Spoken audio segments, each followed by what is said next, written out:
వి gold trusted gold buyers తాకట్టులో ఉన్న బంగారాన్ని విడిపించి ఈ రోజు ఉన్న మార్కెట్ ధరకే కొనబడును.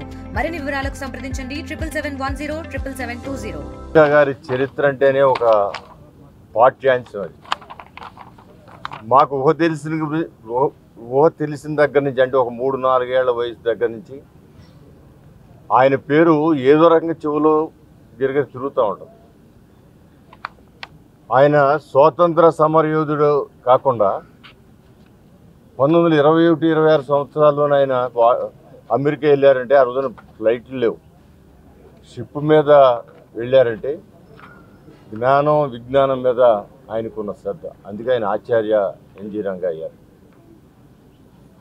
ఆయన శిష్యులు మన దేశ రాష్ట్రపతులు అయిన ఉన్నారు, ఆయన స్టూడెంట్స్.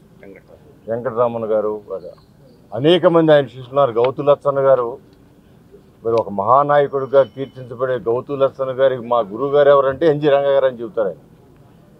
ఆయన ఒకసారి అక్కడికి తీసుకెళ్ళి ఆ ప్రాంతంలో నిలబెట్టి ఎంపీగా ఘనమైన విజయం సాధించి పెట్టిన సంగతి కూడా ఒకసారి మనం గుర్తు చేసుకోవాలి.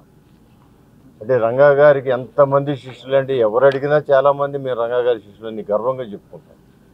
ఈరోజు కూడా వాళ్ళ చరిత్రలో వాళ్ళకి ఏదైనా జీవిత చరిత్ర రాసుకునేటప్పుడు నేను రంగా గారి శిష్యుడిని అయినందుకు నేను చాలా గర్వపడుతున్నానని రాసుకుంటాను. అంత మహోన్నతమైన వ్యక్తి. ఒక మాటలు చాలు, 1 గంట 2 గంటలు కూడా చాలదు ఆయన గురించి చెప్పాలి. ఇవన్నీ కూడా మేము ఉన్నాయి, ఆయన చూసాం మేము. ఆయన గురించి ఆయన చూడటానికి ఎగబడి మీటింగులు జరుగుతుంటే ఎక్కడన్నా ఎగబడి ఎగిరెగిరి చూసేవాళ్ళం ఆయన చిన్నపిల్లలు. సో అలాంటి మహోన్నతమైన వ్యక్తి ఎన్జి రంగా గారి నివాసంలో ఇంట్లో కాసేపు కూర్చుంటే మాకేంటో ఎంతో ఆనందం ఉంటుంది. అదే మా ఇంట్లో 1-2 నిమిషాలు కూర్చుంటే రంగా గారు నడిచిన ప్రాంతం, రంగా గారు ఇక్కడ కూర్చుని చాలామందికి సేవ చేశారనే మాట వింటే అది ఎంతో మనసులో ఉల్లాసం కదా. సో అలాంటి వారి విగ్రహాన్ని వాళ్ళ ఆవిష్కరించే భాగ్యం మా ఎంపీ గారు కేసీఆర్ చిన్ని గారితో పాటు మాకు కూడా కలిగినందుకు ఆ కుటుంబ సభ్యులందరికీ కూడా నేను మనస్ఫూర్తిగా వాళ్ళందరికీ ధన్యవాదాలు, కృతజ్ఞతలు తెలియజేస్తూ ఉన్నాను.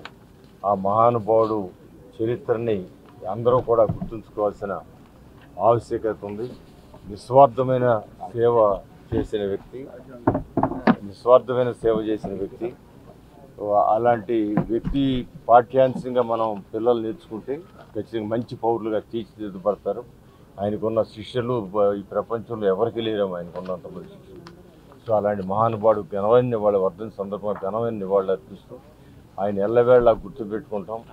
ఆయన ఆశయాల్లో కొద్ది భాగమైనా మేము ఆచరించడానికి ప్రయత్నం చేస్తామని మీ అందరి సమక్షంలో తెలియజేస్తాం. నమస్కారం.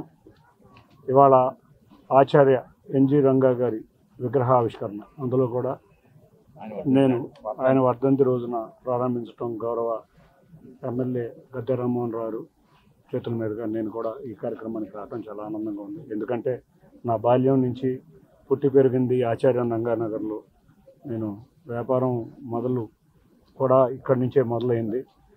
మా తాతగారికి ఎన్జి రంగా గారికి తమ తాతగారు కేశినేని వెంకయ్య గారు ప్రథమ శిష్యుడు. ఆయన పలుమార్లు రంగా గారితో సమావేశాలు జరపడం, అంతేకాకుండా ఆయన శిష్యుడిగా చాలా కార్యక్రమాల్లో కూడా పాల్గొనడం జరిగింది. అందుకే ఈ నగరకంతా ఎప్పుడో ఆచార్య రంగానగర్ అని పేరు పొందింది. ఆయన ఆక్స్ఫోర్డ్లో ఎకనామిక్స్ మీద డిగ్రీ చేసి, అంతేకాకుండా మెడ్రాస్ యూనివర్సిటీలో ప్రొఫెసర్ కింద పనిచేస్తూ అత్యంత ఎక్కువ సార్లు పార్లమెంటు ఎన్నికై గిన్నీస్ బుక్ ఆఫ్ వరల్డ్ రికార్డులో ఎక్కిన వ్యక్తి ఆచార్య రంగానగర్. కొంతమంది వ్యక్తులనే చరిత్ర మర్చిపోతుందేమో కానీ ఇటువంటి వ్యక్తులు, ఒక గాంధీ గారు కానీ, ఒక ఆచార్య రంగా గారు కానీ, ఒక ఎన్టీ రామారావు గారు కానీ, ఇటువంటి వ్యక్తులు తెలుగు జాతి ఉన్నంత వరకు అందరి మనసుల్లో ఉండే వ్యక్తులు. వారి విగ్రహం ఆవిష్కరించడం నాకు అదృష్టంగా భావిస్తూ ఈ అవకాశం ఇచ్చిన ప్రతి ఒక్కరికి పేరు పేరున ధన్యవాదాలు. ఇండియా పాకిస్తాన్ ఉద్రిక్తతలపై లేటెస్ట్ అప్డేట్స్ కోసం డౌన్లోడ్ చేసుకోండి RTV లైవ్ యాప్.